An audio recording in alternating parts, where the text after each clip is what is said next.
If you want your life to be successful, you will not let yourself do certain things because you're just no good at them. Once you get that picture down, then you can find the paths wherever the paths are. You're open-minded. The Holy Grail of investing.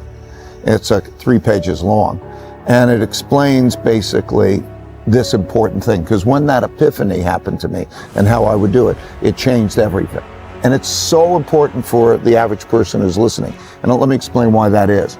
Because the average person who's listening, too many people, think that they can go into this very difficult zero-sum game of betting against the consensus and be right. You know what I mean? In other words, investor says, I'm going to go in the markets, I'm going to make money. Betting against the consensus and be right. Right. Because the consensus is built into the price. Okay. Okay? That's what's the... So think of it as like going to a horse race, and there's handicaps. Okay? You're not going to pick the best horse, and you're not going to pick the best company. A terrible company can be a better investment than a terrific company. A terrible company could be a better investment, just like the terrible horse can be a better investment, because the odds that are changing, like you go into that becomes the long shot. But because the long shot is going to pay off 25-1, right?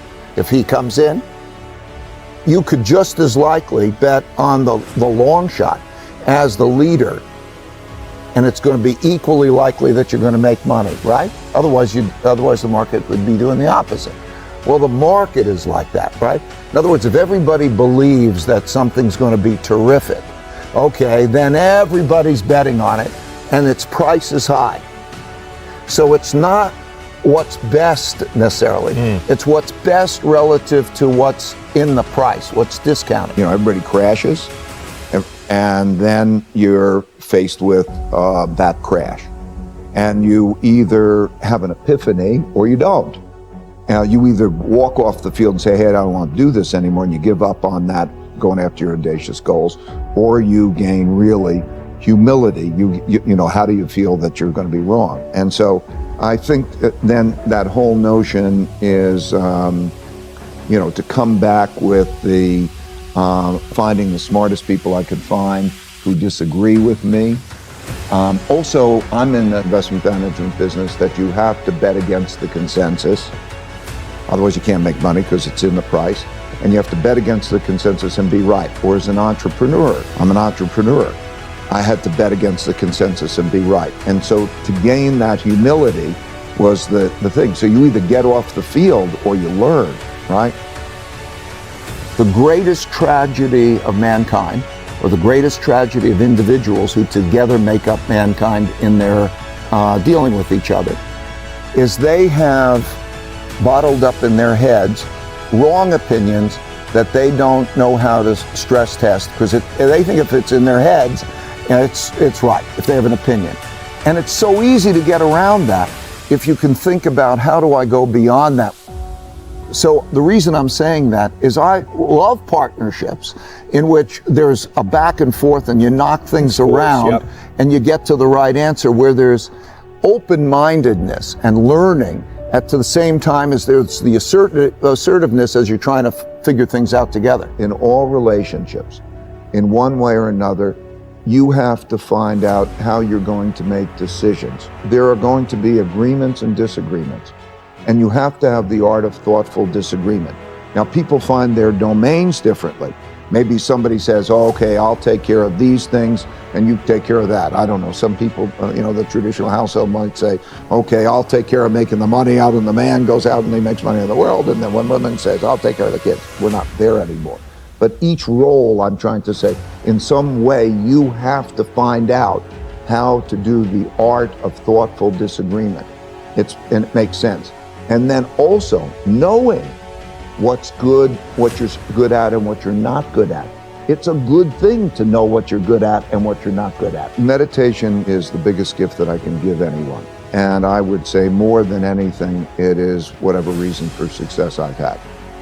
Because it allows one, back to the 2 U's, I'll clarify. What I mean is that in your mind, we think, what do you want? And the reality is, when you look at the neuroscience and psychology, that there are different parts of your brain that want different things. And so, in the simplest sense, there is the logical part of your brain that you're conscious of. It's called the conscious.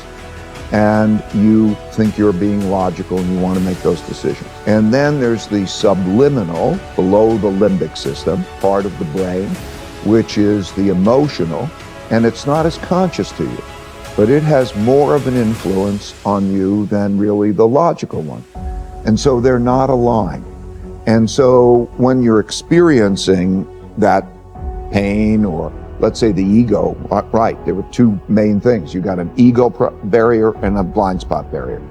If you can get past your ego barrier and you get past your blind spot barrier, you can accomplish anything, because you also know that you don't have to do everything, you don't have to figure it out yourself. You can take in from other people the different ways to approach things in the best possible way. And so the realization that we all are really struggling with ourselves, and to think which is in control. Meditation helps to deal with the alignment of those two things, because both are valuable.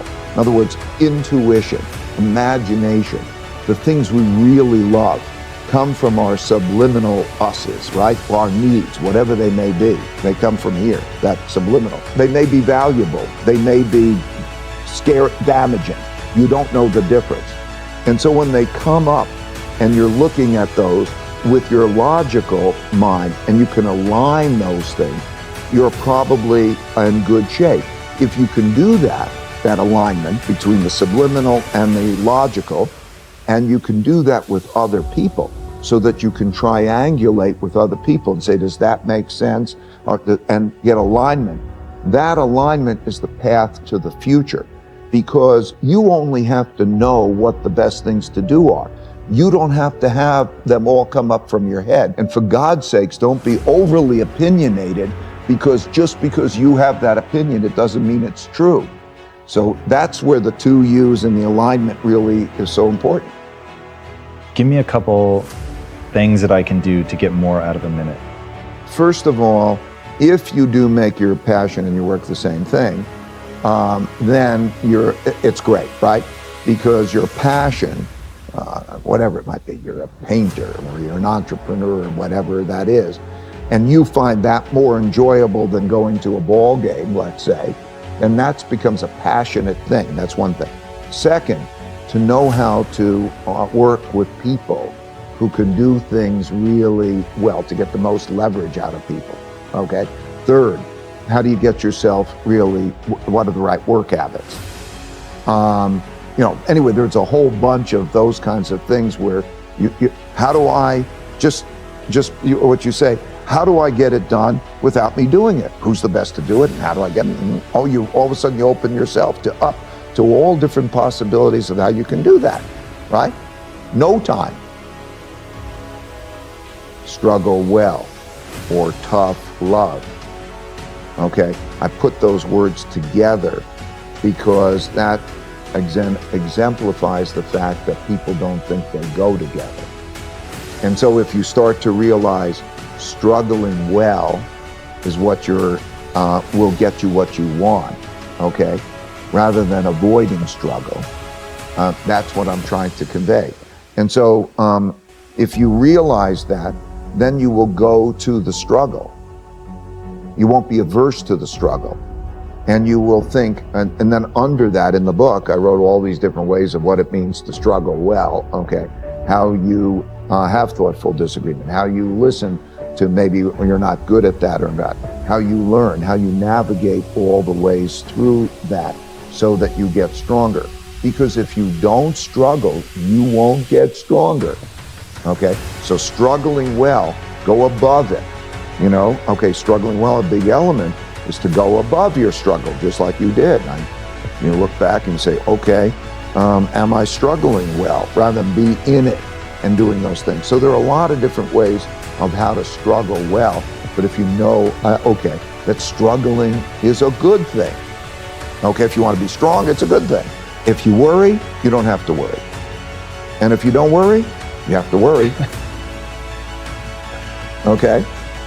Because what I mean is,